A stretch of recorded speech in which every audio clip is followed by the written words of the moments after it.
Sodium-ion batteries were about to take over the automotive industry, according to many YouTubers. Even I got carried away with sodium-ion batteries, but here's the thing. Right when sodium-ion batteries were about to hit the market and go big time, the cost of lithium plummeted by 60%. Now, the big reason that sodium-ion batteries were going to replace lithium, especially for energy storage, and maybe even in electric cars as well, is because lithium prices just kept on rising. And scaremongers like Toyota were telling us there was not enough lithium. Now, there's actually enough lithium just in the Salton Sea in the United States to power 375 million electric cars. There's enough lithium for about 100 years that we know of today, right now. And because lithium batteries can be recycled, it's eventually going to be a closed loop supply chain. We don't actually need anywhere near as much lithium as what people really think. So now that lithium isn't a problem anymore, sodium-ion batteries have more of a challenge. And the reason being they are less energy dense than lithium batteries. And because they're not being manufactured at enormous scale yet, they're still not as cheap as they could be. In other words, they're not even cheaper than lithium iron phosphate batteries today. However, Volkswagen believes that maybe sodium-ion batteries are part of the future, or at least cheap electric cars will all be powered by sodium batteries. In fact, the Volkswagen-owned JAC EV, powered by a sodium-ion battery, has begun mass production in China. Now, this EV you're looking at right here is powered by a sodium-ion battery, and it's very, very cheap. JAC UA, which is owned by Volkswagen, rolled off the production line in China. As in, these EVs are now rolling off the production line. They're the world's first mass-produced electric cars equipped with sodium-ion batteries, as per carnewschina.com. The deliveries are beginning apparently within the next week or two. In other words, customers have already bought these ones, and they will be delivered to customers within the next 2 weeks. So what do we know about these vehicles? Well, apparently they will have a cylindrical sodium-ion battery pack.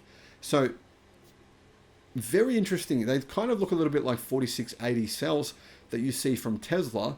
Cylindrical battery cells from Beijing-based Hina Battery. And they will use JAC's UE, unitized encapsulation module technology. So what is UE? Well, UE is known as a honeycomb design because of its appearance.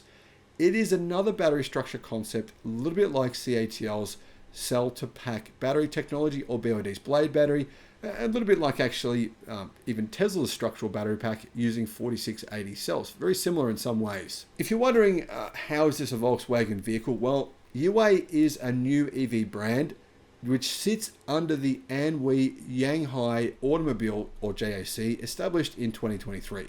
JAC's parent company is the Volkswagen Group. It's 50% owned by the Chinese government and 50% owned by Volkswagen. So, I mean, we hear a lot of this stuff about, Chinese automotive industry is going to take over in Europe and take over in America and take over all around the world. But we don't realize that actually part of what's happening is that global automakers are making this happen. Companies like Volkswagen, through joint partnerships with the Chinese government, are beginning to sell electric cars made in China by themselves and by the Chinese government outside of China. In fact, Nissan and numerous other car companies have said that's what they plan to do in 2024. So it's a bit of a Trojan horse, really. The German automotive giant acquired its stake of this company in 2020 in an unprecedented move to invest in China's state-owned car maker. In other words, the Volkswagen Group are very heavily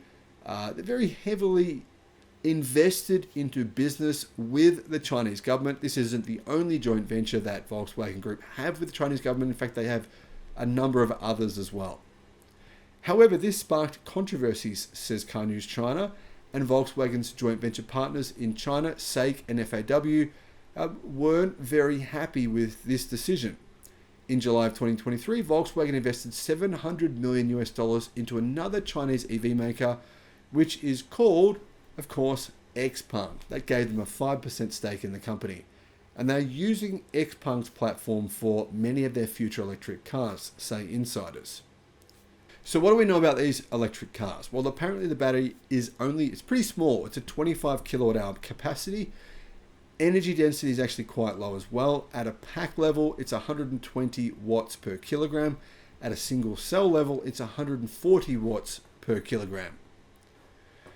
It has 3C to 4C charging. So no one really knows, but by the sounds of things, it can charge fairly quickly. Apparently, these batteries can charge from 10 to 80% in only 20 minutes. But part of the big reason for that is actually the fact that these are a relatively small battery pack. Range. What is the range with a battery this size? 25 kilowatt hour battery, relatively small car, but apparently the range is 252 kilometers. Now there is another version of this car that comes with a lithium iron phosphate battery as well, and apparently there is an NA plus variant as well. We don't know what that will come with, but we do know there's going to be a couple of variants of this vehicle. How big is this car? I mean, is it a really small car? Well, it actually competes with cars like the Wheeling Bingo. It's a similar size to the BYD Seagull, so it's a relatively small car, and it also competes with the Aura Funky Cat. It's got two powertrain options, a 70 kilowatt and 100 kilowatt motor. So you're looking at about 100 horsepower for the cheaper version and about 125 horsepower for the more expensive version.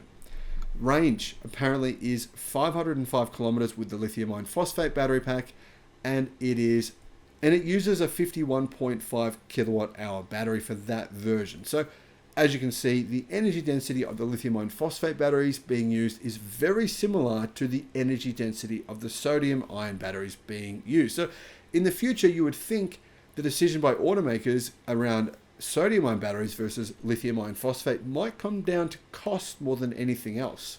Now, very interestingly, in China, a number of different automakers are actually pushing towards using sodium ion batteries. They believe there's a good chance the price of lithium will increase. And if it does, then of course, sodium ion batteries would then become cheaper. BYD are building a 30 gigawatt hour sodium battery plant, which is actually will be the biggest sodium ion battery plant in the world.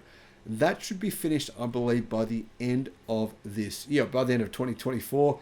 And apparently its investment will be $1.4 billion. Now, CATL already apparently have been investing in sodium ion battery production as well.